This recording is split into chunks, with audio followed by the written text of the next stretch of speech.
Tala flava fa poponga mo tala fo mai le si ufonga le mo le nei tai au se fulu male lua iuni lua fe lua lima. Sa whaataltali le pāse sia le wa ole ara tere mōni na I tūlai lunga le wa alpo ana pō ina waleanga a oanga I atu I Wellingtone na whaalia le Kiwi Rail na tu ua le ara tere le wafui Picton pe to soltois fulumi lute le iwa le pō ana pō pe ta ina whia ngai ma se whaafita hauli e le ima fawawina a o folau na whaalilea le whaafita hauli pe to solta silva veao. Ma toi whaawa waila na malanga I Wellingtone ma le whaamoe taunu u le waveao ana leila pe tu sole tu lai lima pe ta ina fa le nga ina fa nga malanga sa fofoina ile kuacha te ile ono le tai o lava na leila mai Wellington mo Picton fa pe mai malanga le fulta sil tai ao mai Picton mo Wellington ona onisi su enga le va pe na ta ua ese so upo na fa amalia fo ile company tanga tana fofoina fa nga malanga ona oia fesuia inga sayeni ta vale mani tanga tana poloka ilunga le va amon nai to la sa fa tali mo se fai eletisi fa pitoa e taunu watu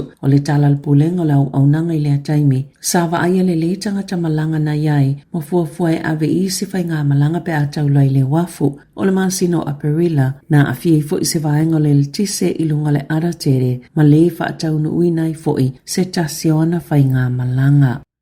Watoi mawama olo o saunga le moma saifua malolo ina le leile tama onga. I le University of Massey le ana le toi Mosef so ta inga malona ainga talu mai le aso lima o uni. O le taimi muli na va ayai William Henry Johnson po Wheel o Palmerston North i le vao le aso tolu se fulu o me ma le aso momo o uni. O le fiso ta inga muli al tau le amalona ainga o le aso lima o uni mai le itoi tali tau mawhainga I faafso ta ayai o ia talu mai le na aso na tutongi o na mātua ni tangata su e whātua ma oti. E sā ilia Wheel, ma oli tai au na nafi na taunu oi fo I New Zealand lona tina, na malanga mai I Amerika. Na whaalia mai Killam o le Investigators New Zealand. Sa yese whaamatalanga na whailo atu ya I lātou petu sole whai le awaulia na nafi. Mana mawhai eo na mauela lātou au su ele tamatala vau, ma olo soifua malolo I na lelei o ia. Sa ngā lulu e whaatasi lea vaenga su e ma leo, o whaatasi atu lona tina masa tala sanga ina lona ainga le mo mio le tu atu na ila tau mo le taimi nei.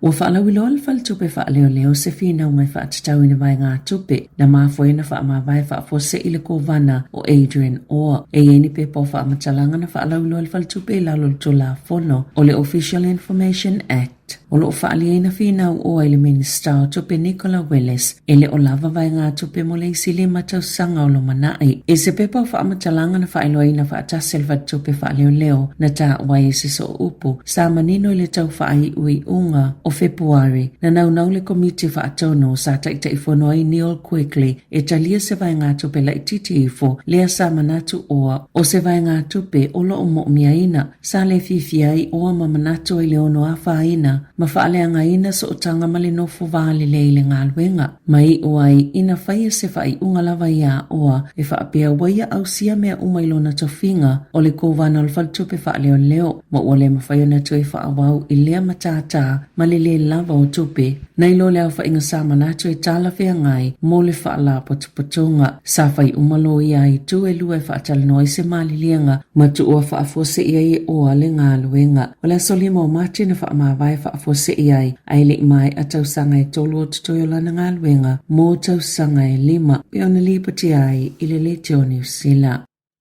O lo tausisi pe le pale mia Christopher Luxon o le polisi le parent boost visa o lo pale ni lava e ui whaitionga e whaapea e tele ainga Pasifika I leanga waa iai. Ai o lo umanui ai ainga mau o loa. Na whaalia Luxon I le Polkalame Pacific Mornings o le mafuanga o le visa e langolango ai tangata mai whafo lo nau e umini taimi mawhaiona asiasi mai ai o lato mātua. O le visa faulia e mawhaia I mātua o tangata sitiseni New Zealand ma tangata nofo mau o na tele taimi mawhaiona ulu fale mai ai I le atunoo e o tu lava I le 5 tausanga le umi. Peitai o le manatu lau whaito whaia o fi silo iei o kilani na le soni tupo o tu ungai mata au tau tupe ma inisiua e matua whaatapula aina I lava whaamanianga mō le te leo ainga Pasifika. O ai ainga o le avisa, e te tau le tangata talo sanga, o na le lalo I fo le tasi le tau sanga o se inisiu o le soifo maloloina. E lua se lau lima sifulu afe tala, mō ni whaalavalav whaafo se lau afe tala mō tunga fitinga o le kānesa, manisi tau. E te tau na whaatu maupea le inisiua, mō le taimi atua e no fai mātua I New Zealand. E te tau fo ina whaamalia tu unga tau tupe, o le tangata le langolangoina mātua, po le sponsor. E te tau ona tusa ma le tolu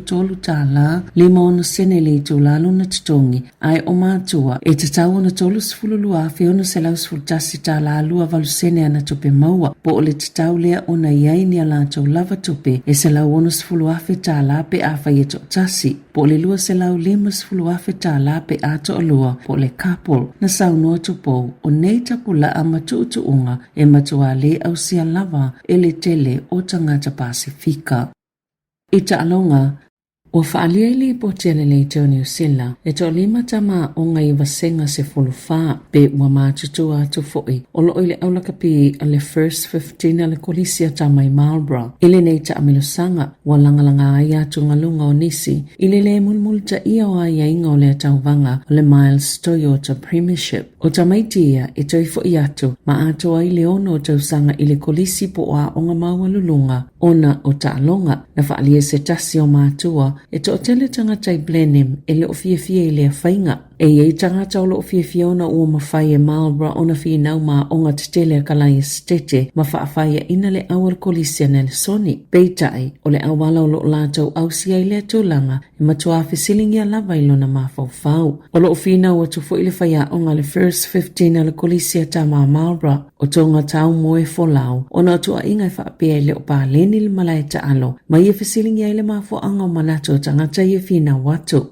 O lo tūlanga lua le Marlborough Boys College ile ta aminusanga, e lima o lātou manu malo, mai ta alonga e lima. Tūlanga mo mole Christchurch Boys High School, ile aifa au popo o le pōnesi. Na sauno tau moe folau, e to alua tau matau sanga se fulufa, e le o ia ile au ta alo mo mua, maina o le to otolu tamaia, e ta alo a mata. E le o se tūlanga foi e whaapea le masani ai, le ieo ni tamai tau sanga se fulufa, e aulaka pia onga, I le ata amilusanga, ona o le tau sanga lua whelua tasi, e to aiva tama I tau sanga se fulufa, sa iai ala to aulaka pia le first 15, a le isia onga, e to ono I le lua whelua tolu, na tele I whaeloa ina I ngoa ia onga, mai le imfaifo I le leitao New Zealand, ona whaamaonia ia whaamatalanga, sa le iei se avanoa e maua I se whaatalanoa le leitao New Zealand ma Tony Small, le pule silo le Canterbury Rugby, le aiva aia ma pule ina le tauvanga. Peita I se pepo whaamatalanga sa whaamaoni ai, le sila fie le uni, o le iai o tamaite to o lima I tausanga se fulfa, na le sitala atu I le kolisia Marlborough Boys, I le neita amilusanga.